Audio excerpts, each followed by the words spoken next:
Assalamualaikum warahmatullahi wabarakatuh. Di sini kami dari kelompok 10 akan mempresentasikan hasil diskusi kami terkait review artikel yang berjudul Development and Characterization of Treprostinil palmitil inhalation aerosol for the investigation treatment of pulmonary artery hypertension.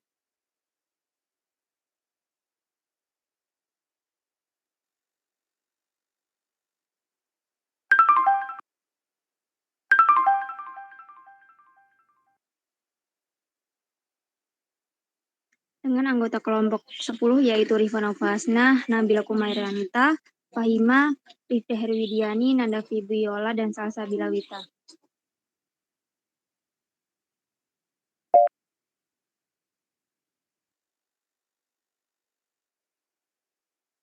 Berikut adalah lampiran jurnal yang kami gunakan.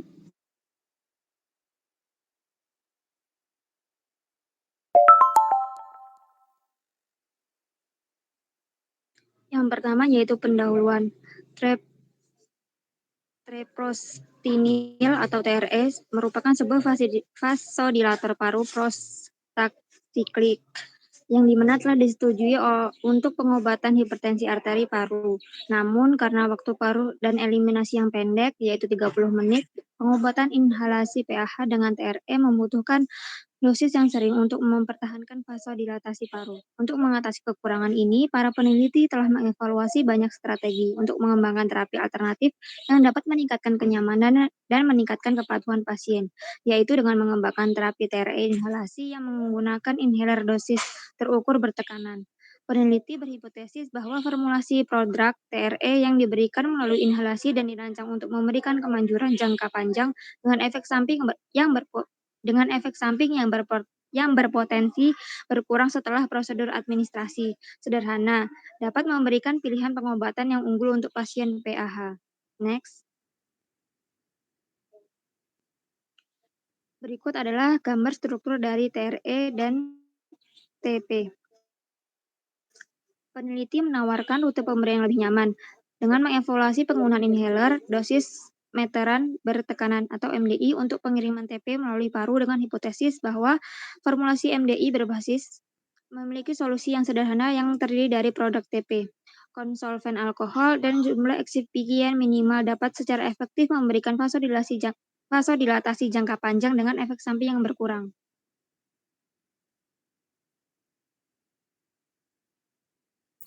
Yang selanjutnya masuk ke metode. Next. Untuk alat yang digunakan pada penelitian ini yaitu tabung kosong, katup, crimper control, kaca berlapis PVC atau tabung PET, tabung kaca, kulkas, lyophilizer, tabung MDI, HPLC, menara inhalasi khusus hidung, pletismograf, dan probe telemetri. Untuk bahan ada larutan bahan baku pekat, TRE, dan sampel plasma, dan untuk hewan ujinya ada kelinci dan tikus. Next. Untuk metode yang pertama, ada metode menggunakan tabung MDI. Sejumlah larutan bahan baku pekat yang mengandung obat aktif dan semua eksipien ditambahkan ke tabung kosong yang terbuat dari aluminium, kaca berlapis PVC atau PET. Kemudian dikerutkan sebuah katup dan propelan ditambahkan menggunakan pengisian manual Pamaso Lab 2016. Ketinggian kerutan ditetapkan berdasarkan spesifikasi katup dan diukur dengan Sokoch International Crimper Control. Pengukuran dilakukan selama proses pembuatan untuk menghitung komposisi formulasi. Selanjutnya, komposisi formulasi yang tepat diukur dengan uji keseragaman dosis dan kadar total kaleng. Next.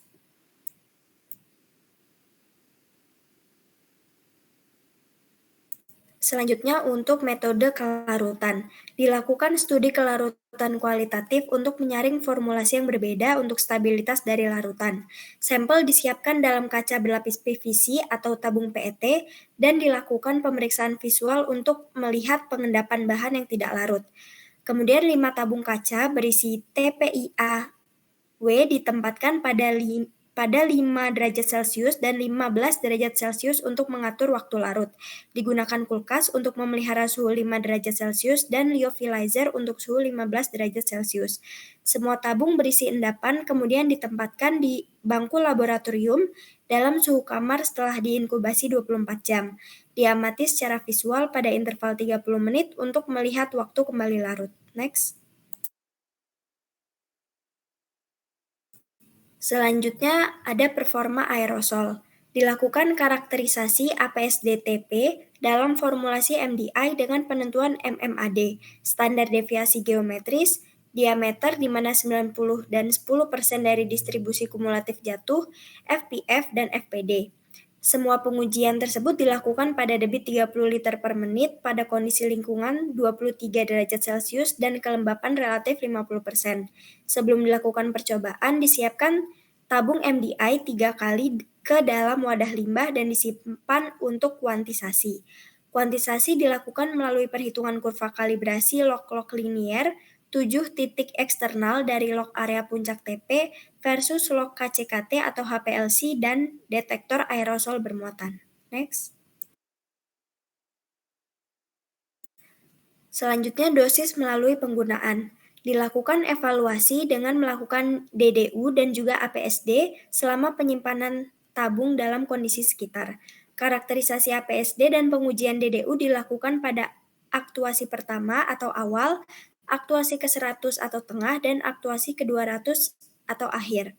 Pada setiap hari karakterisasi non-APSD lainnya, kaleng digerakkan 10 kali untuk mengukur massa yang dipancarkan dengan metode gravimetri untuk setiap aktuasi. Pengujian DDU dilakukan dengan menggunakan DUSA untuk gabungan dua aktuasi pada laju alir vakum 28,3 liter per menit. Kuantisasi dari dosis TP yang dipancarkan dicapai dengan menggunakan metode HPLC CAD. Next. Selanjutnya, stabilitas kimia. Dilakukan evaluasi dengan menganalisis sampel yang dikumpulkan menggunakan uji total can content atau TCC standar. Untuk percobaan TCC, tabung MDI didinginkan, katup dilepas, dan konten yang mudah menguap dibiarkan menghangat secara bertahap ke suhu kamar, memungkinkan penguapan propelan secara perlahan. Solusi yang tersisa diencerkan untuk kuantisasi menggunakan metode HPLC CAD. Next. Selanjutnya, studi inhalasi. Dilakukan dengan menggunakan menara inhalasi khusus hidung yang dimodifikasi untuk pengiriman MDI, di mana tikus ditempatkan dalam tabung penahan yang terhubung ke lubang paparan menara inhalasi. Formulasi MDI digerakkan ke menara dengan aliran udara tangensial 2 liter per menit dan tarikan vakum 20 liter per menit pada unit dasar. Pompa vakum dihubungkan ke filter dan diatur pada aliran vakum 2 atau 3 liter per menit yang dimulai pada 5 menit setelah dimulainya aerosolisasi obat dan berakhir 1, 2, atau 3 menit kemudian. Sampel filter dianalisis untuk TP diukur dengan HPLC dengan detektor CAD. Next.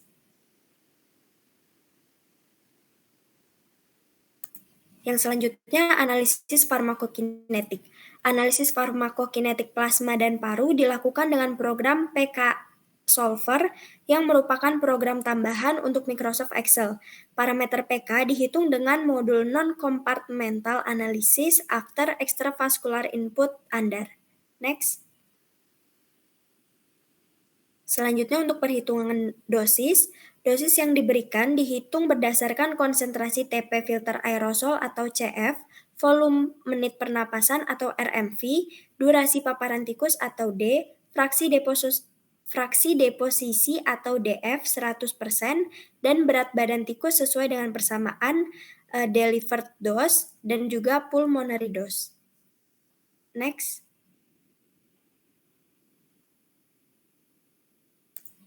Yang selanjutnya metode batuk. Dilakukan eksperimen pada kelinci percobaan Hartley jantan. Setelah masa aklimatisasi selama 3 hari, ditempatkan dalam pletismograf seluruh tubuh untuk pengukuran ventilasi seperti volume tidal, laju pernapasan, dan volume menit. Pen dan batuk menggunakan teknik yang telah ditetapkan. Batuk diukur dari rekaman pletismograf yang menunjukkan inspirasi besar diikuti dengan ekspirasi besar dan dikonfirmasi dengan pengamatan manual, rekaman video, dan suara batuk. Di akhir penelitian, sampel plasma dan jaringan pernapasan paru-paru dikumpulkan.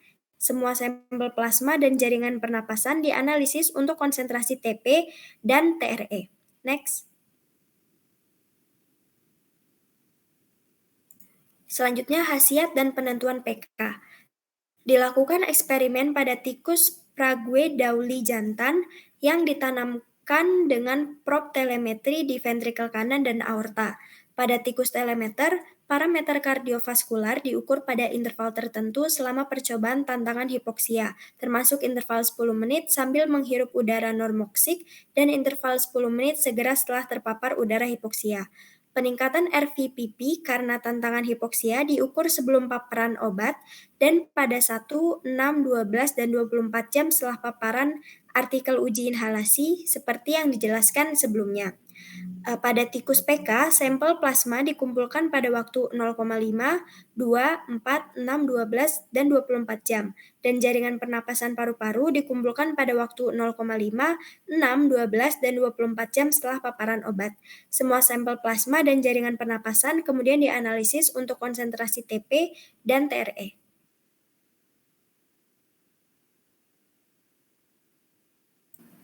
Selanjutnya hasil dan diskusi. Next.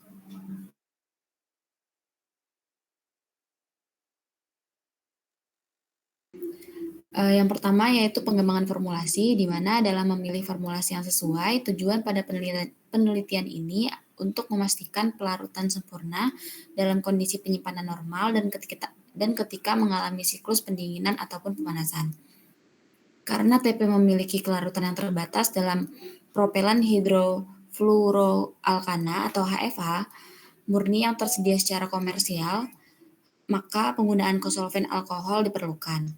Pada penelitian ini digunakan dua jenis eksipien, yaitu pada eksipien pertama surfaktan non-ionik dan eksipien kedua yaitu glikol hidrofilik.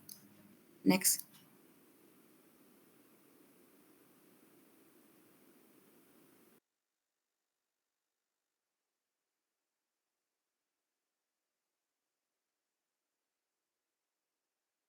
Dari tabel yang tertera pada layar, yaitu tabel tersebut menunjukkan eksipien atau formulasi yang digunakan pada penelitian ini, di mana profil kelarutan dari setiap formulasi tergantung pada beberapa faktor, termaksud konsentrasi dari semua komponen formulasi, konsentrasi kosolven alkohol, dan suhu yang digunakan. Dengan tidak adanya eksipien, sebanyak 13% bobot-berbobot etanol atau ETOH diperlukan untuk menjaga agar TP tetap larut dalam HFH 13,4A. Namun, ketika DSPE, PEG 2000, dan PEG 400 dimasukkan ke dalam formulasi, jumlah alkohol kosolven yang dibutuhkan dapat dikurangi menjadi 10% dengan tetap mempertahankan fisik yang dapat diterima stabilitas. Next.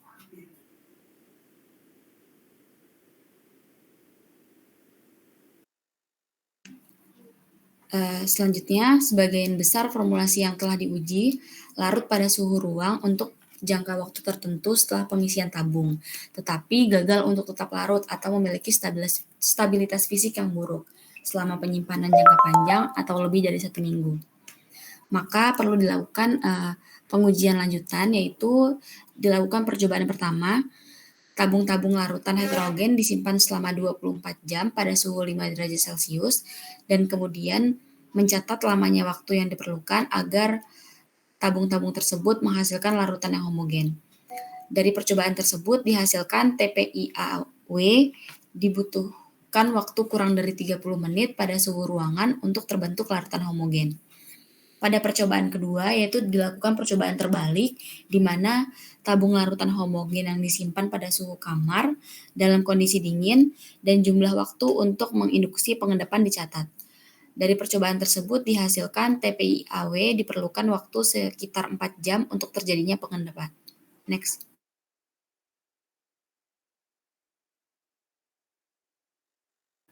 Selanjutnya pengembangan formulasi. Dikatakan bahwa penggunaan alkohol seperti alkohol sekunder IPA akan menghasilkan transesterifikasi TP yang berkurang dan meningkatkan stabilitas kimia. Selama studi stabilitas, penggunaan IPA atau TPIAP menghasilkan kurang lebih 8 kali lebih sedikit transesterifikasi TP degradasi terhadap penggunaan ETOH atau TPIAO setelah 3 bulan penyimpanan pada suhu 40 derajat Celcius. TPIAW diamati degradasi yang tinggi pada TP dan DSP-PEG 2000 daripada TPIAP karena konsentrasi alkohol yang lebih tinggi dalam meningkatkan kelarutan. Berdasarkan data screening kelarutan dan stabilitas kimia, TPIAW dievaluasi lebih lanjut menggunakan in vitro dan in vivo. Next.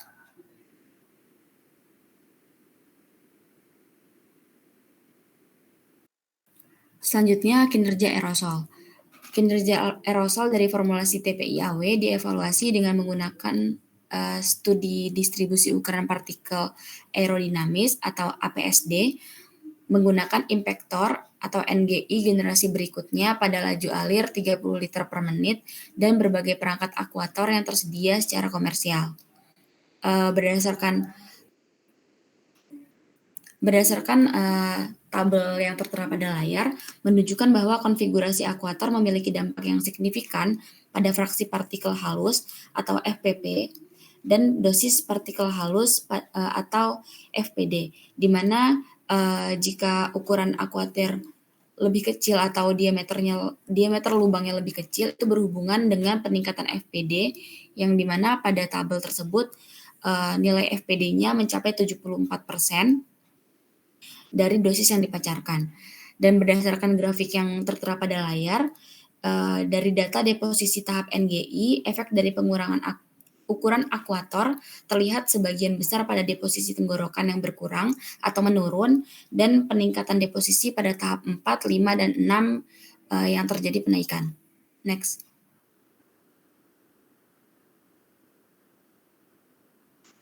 Selanjutnya ada studi aerosol, dosis penggunaan atau dosis for use itu dilakukan untuk mengevaluasi kinerja katup dan menilai stabilitas aerosol dari waktu ke waktu.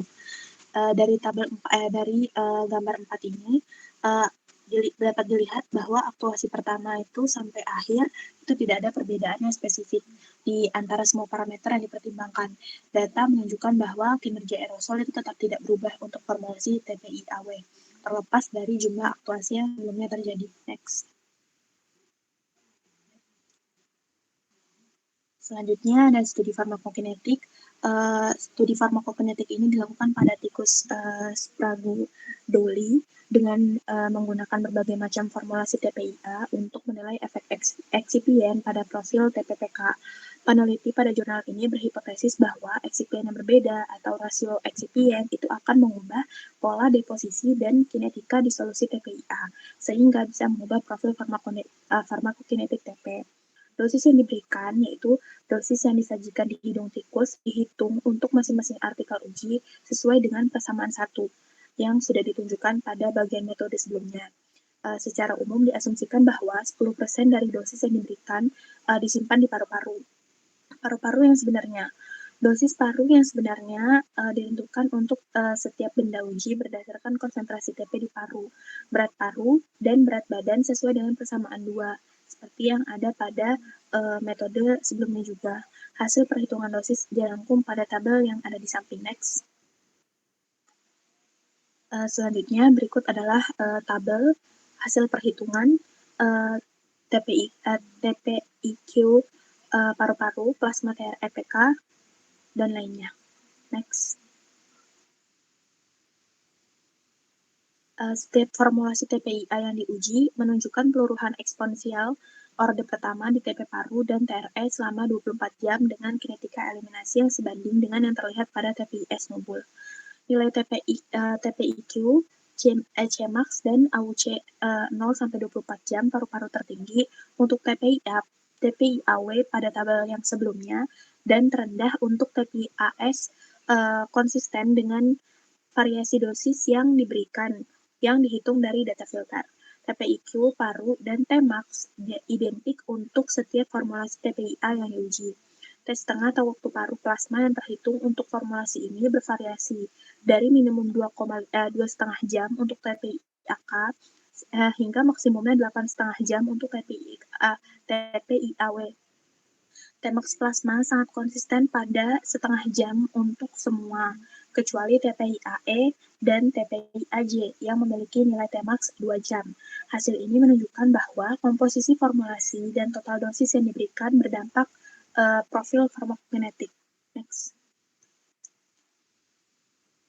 Selanjutnya bisa dilihat dari gambar 5 ini.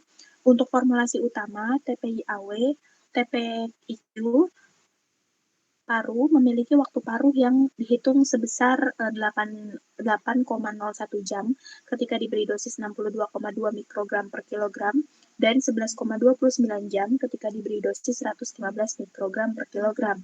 Kecenderungan yang sama di mana peningkatan dosis yang diberikan menghasilkan peningkatan waktu paruh diamati untuk TRE plasma juga.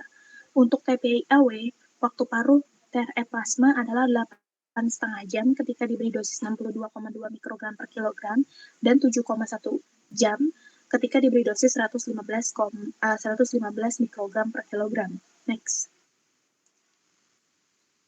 Selanjutnya ada studi batuk atau penelitian tentang batuk. Seekor kelinci sebagai model studi ini digunakan untuk mengevaluasi respon batuk setelah aerosolisasi pemberian TPI-AW dan kontrol positif. Formulasi treprostinil MDI atau TREMD pada berbagai dosis. Paparan TRE MDI menyebabkan batuk yang signifikan pada dosis yang diberikan. Dosis yang digunakan dalam studi PK ada pada gambar di samping untuk mengidentifikasi dosis tertinggi yang diberikan yang tidak menghasilkan respon batuk, yaitu dosis tanpa batuk. Kami peneliti di jurnal ini mencoba untuk menurunkan dosis sampai tidak ada batuk yang teramati. Berdasarkan data peneliti, bahwa dosis TRE tertinggi yang diberikan itu tidak menyebabkan batuk pada di sini ada kesalahan, pada kelinci adalah 0,3 mikrogram per kilogram. Data ini menegaskan bahwa kelinci sangat sensitif terhadap paparan TRE yang diberikan oleh MDI. Sebaliknya, paparan marmut terhadap TPI-AW menyebabkan respon batuk pada dosis yang lebih tinggi daripada TRE.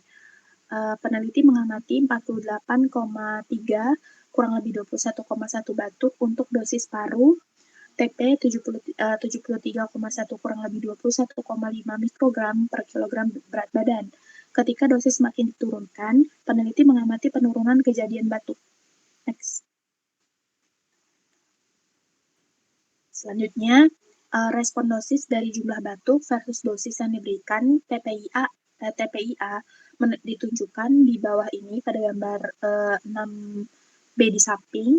Nah, perkiraan ambang batas dosis TP tanpa batuk adalah 11,5 kurang lebih 0,7 mikrogram per kilogram atau TRE setara dengan 8,3 kurang lebih 0,5 mikrogram per kilogram.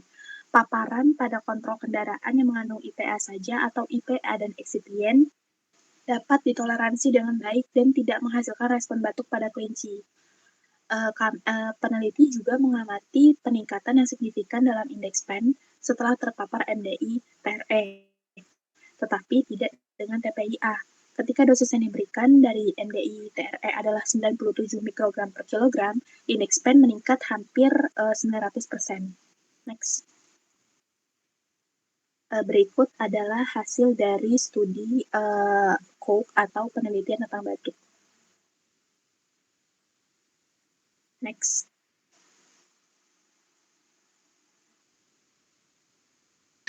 Baik, selanjutnya yaitu efikasi in a rat hypoxia model. Hipoksia tikus, paparan tikus ke udara. Hipoksia menyebabkan peningkatan sementara tekanan nadi ventrikel kanan atau RFPP sekitar 10-20 mmHg di atas nilai normosig.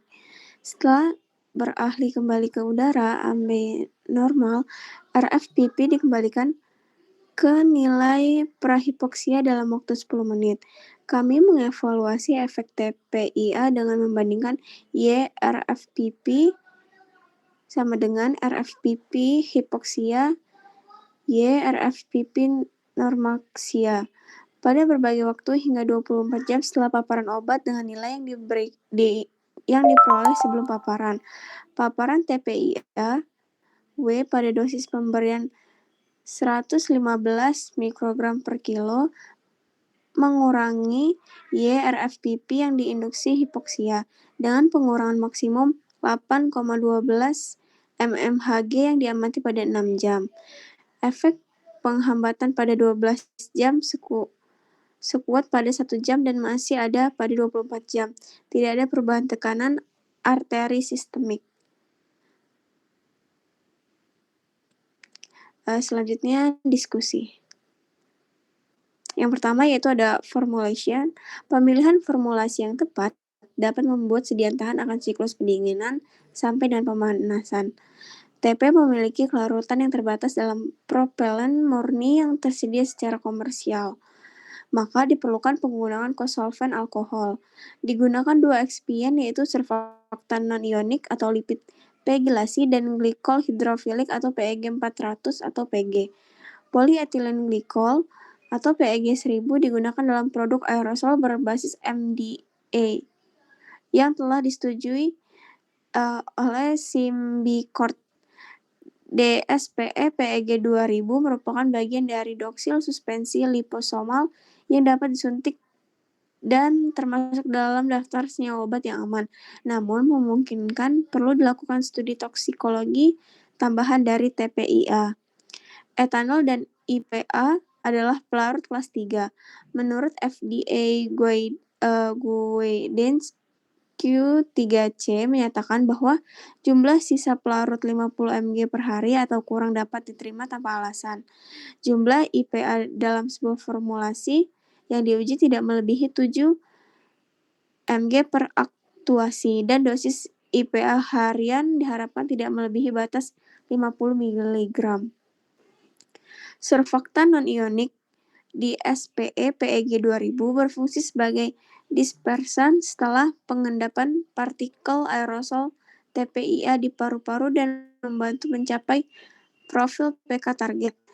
Glikol hidrofilik PEG 400 digunakan sebagai pengembur untuk menyesuaikan ukuran aerosol dan memfasilitasi pengemburan TP.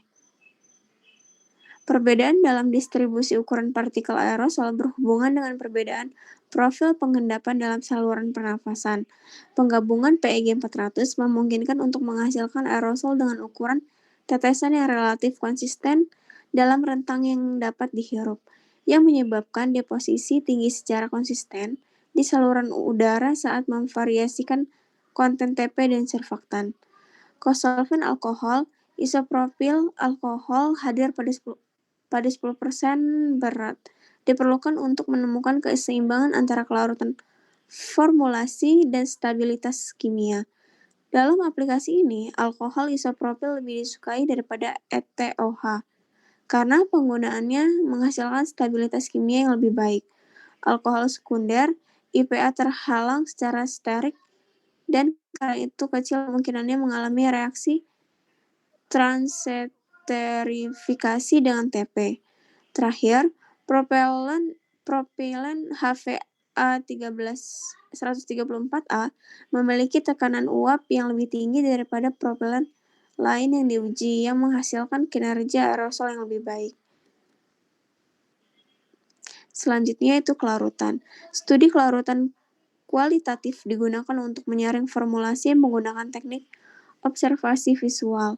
Dalam beberapa kasus, bahan yang tidak larut diamati di dinding kaleng, baik di dekat antarmuka cairan gas atau di bagian bawah atau sebagai partikel putih yang mengambang.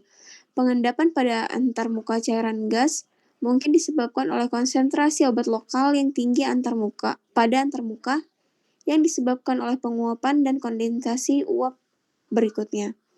Dalam beberapa kasus, pengendapan di sepanjang permukaan kaca dapat terjadi jika ada kekasaran permukaan yang cukup untuk menyebabkan nukleasi. Ini menjadi lebih mungkin karena konsentrasi mendekati batas saturasi. Dalam contoh lain, bahan yang tidak larut hadir sebagai endapan mengambang yang banyak mungkin tidak dikaitkan dengan dinamika antarmuka cair gas atau kekerasan permukaan. dan dapat dikaitkan dengan kurangnya kelarutan komponen atau komponen dalam formulasi. Pengamatan sampel yang jernih tidak selalu berarti bahwa semua komponen formulasi berada dalam larutan homogen atau bukan suspensi partikulat berukuran nano seperti misal. Namun, ini dapat digunakan sebagai teknik penyaringan yang efektif untuk mengidentifikasi formulasi yang baik. Pengukuran analitik formulasi dalam tabung MDA secara inheren diperumit oleh fakta bahwa pelarut ada sebagai cairan dalam tabung bertekanan. Selain itu, keadaan pelarutan yang sebenarnya tidak penting untuk tujuan produk MDA asalkan memberikan dosis obat yang konsisten dan sifat aerosol yang konsisten. Profil kelarutan formulasi tertentu tergantung pada banyak faktor, termasuk konsentrasi relatif dan masing-masing komponen formulasi. Sebagai besar formulasi disajikan sebagai larutan homogen yang jernih setelah pembuatan dan selama penyimpanan jangka pendek pada suhu sekitar. Tetapi gagal untuk tetap larut yaitu menunjukkan stabilitas fisik yang kurang selama penyimpanan jangka panjang atau lebih dari 1 minggu. Hasil ini menunjukkan kelarutan kinetik yang mungkin beberapa studi in vivo dilakukan sebelum menghadapi masalah stabilitas. Ketika dievaluasi pada suhu yang cukup rendah, biasanya 20 derajat Celcius, kami mengamati pembentukan suspensi heterogen untuk setiap formulasi. Untuk mengkompensasi pengamatan ini, fokus kami beralih ke memastikan pembubaran ulang bahan yang diendapkan setelah periode kesetimbangan thermal singkat. Kami didorong untuk melihat bahwa TPIAW benar-benar larut kembali setelah periode kesetimbangan suhu kamar yang singkat.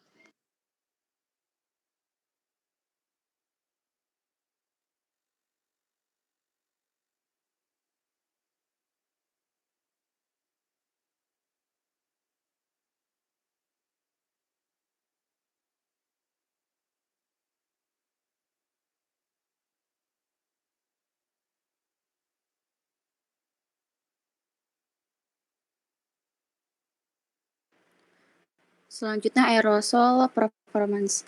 Untuk formulasi MDI berbasis solusi, sistem penutupan wadah memainkan peran integral dalam pembentukan aerosol. Faktor utama yang mempengaruhi efisiensi pengiriman adalah rasio HFA kosolven, diameter lubang aktuator, volume katup metering, dan konsentrasi bersih komponen non-volatil. Sistem penutupan wadah dari sistem solusi MDI terdiri dari tabung, katup metering, dan akuator. Efek ukuran akuator paling terlihat dalam hal pengurangan deposisi tenggorokan dan peningkatan deposisi pada tahap 4, 5, dan 6 NGI, sesuai dengan ukuran aerosol cut-off masing-masing, yaitu 2,30, 1,36, dan 0,83 mikromen. Hasil ini menyoroti keseimbangan sulit antara kinerja kelarutan, kinerja aerosol, dan kenyamanan pasien. Pemuatan obat yang terlalu tinggi dan kelarutan yang berkurang, sementara terlalu banyak kosolven menyebabkan kinerja aerosol berkurang. Kedua permasalahan tersebut dapat diselesaikan dengan mengurangi pemuatan obat. Namun, jika dosis partikel halus turun di bawah dosis terapeutik, beberapa aktuasi mungkin diperlukan pada pemberian yang dapat mengurangi kenyamanan pasien dan berpotensi kepatuhan pasien. Next. Farmakokinetik. Kriteria untuk profil target farmakokinetik yang dianalisis penulis yaitu 1. Pembersihan lambat TP dari paru-paru untuk mempertahankan kadar TRE paru yang manjur hingga 24 jam. 2. Akumulasi progresif TP yang dapat diabaikan di paru-paru. Dan 3. Plasma TREC nilai maks jauh lebih rendah daripada TRE yang disampaikan oleh MDI. Sebagian besar formulasi TPIA menunjukkan profil PK yang mirip dengan TPIS nebulasi dengan tingkat TP dan TRE tertinggi ditemukan di paru-paru segera setelah pemberian dosis 0,5 jam dengan peluruhan eksponensial selama 24 jam. Berdasarkan stabilitas kimia, stabilitas fisika, dan performa in vivo, TPIAW dipilih sebagai formulasi timbal jika dibandingkan secara langsung dengan formulasi TPIS nebulasi. Profil TPI-PK dari formulasi TPIA timbal TPIAW dapat dibandingkan untuk pengukuran paru dan plasma. Rasio cemax paru atau plasma untuk TPIS nebulasi adalah sekitar 800, sedangkan rasio yang sama untuk TPIAW adalah sekitar 4100 sampai 4800 dan tampaknya bergantung pada dosis. Pengamatan ini signifikan karena menunjukkan bahwa formulasi inhalasi yang diberikan oleh MDI mungkin memiliki paparan sistemik yang lebih rendah daripada formulasi nebulasi. Next. Batuk. Efek samping umum yang terjadi pada TR inhalasi pada manusia adalah batuk. Respon batuk yang dipicu oleh TRE nebulasi terjadi pada dosis inhalasi yang jauh lebih rendah daripada dengan TP yang diberikan melalui nebulasi atau bubuk kering. Selain itu, peningkatan indeks PEN yang signifikan pada pemberian dosis MDI TRE 97 mikrogram per kilogram menunjukkan pola pernapasan yang biasanya diamati selama bronkokonstriksi. Penulis mengevaluasi dosis TRE yang semakin rendah untuk mengidentifikasi dosis tertinggi yang tidak menyebabkan dampak signifikan pada batuk dan ventilasi. Pada akhirnya, penulis mengidentifikasi dosis pemberian TRE 0,26 kurang lebih 0,03 mikrogram per kilogram berat badan sebagai dosis tertinggi yang tidak akan menimbulkan respon batuk. Hal ini signifikan karena menegaskan bahwa hanya sejumlah kecil TRE yang diberikan oleh MDI yang diperlukan untuk menimbulkan respon batuk. Untuk dosis pemberian TP terendah yang dipertimbangkan dalam eksperimen ini sebesar 11,5 mikrogram per kilogram atau setara dengan TRE 8,3 plus minus 0,6 mikrogram per kilogram berat badan. Meskipun penulis mengamati respon batuk 0 dosis tanpa batuk ini mewakili peningkatan 32 kali lipat dibandingkan dengan MDI TRE. Analisis parameter termasuk volume tidal, laju pernapasan, dan volume menit menunjukkan bahwa tidak ada perubahan signifikan yang teramati dan menunjukkan dosis yang diberikan ini tidak menyebabkan bronkokonstriksi. Next.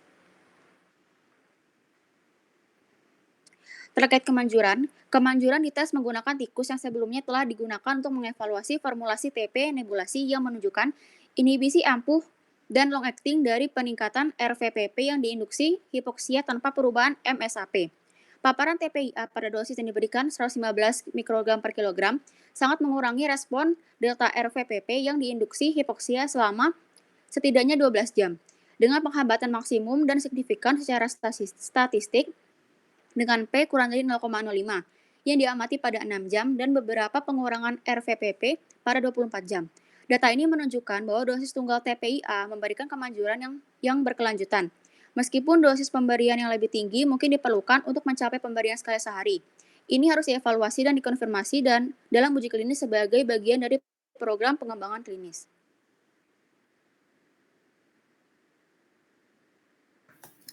Kesimpulan pada penelitian kali ini yaitu dilakukan evaluasi yang berfokus pada parameter kinerja in vitro seperti stabilitas kimia, stabilitas fisik, dan kinerja aerosol.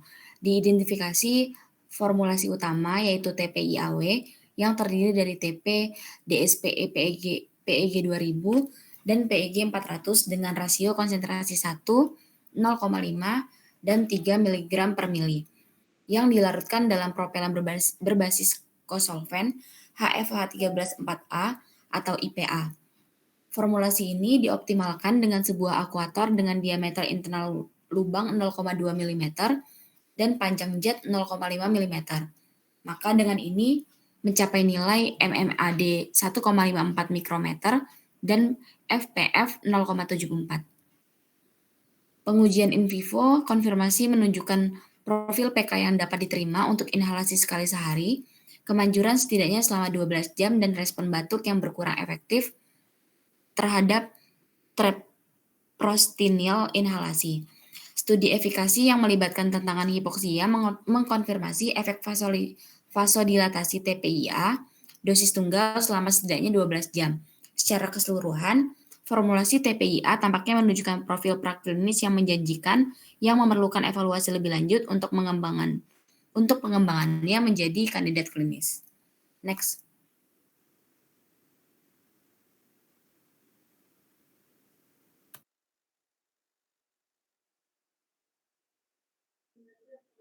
Sekian yang dapat kami sampaikan, kurang lebihnya kami mohon maaf. Kami akhiri. Wassalamualaikum warahmatullahi wabarakatuh.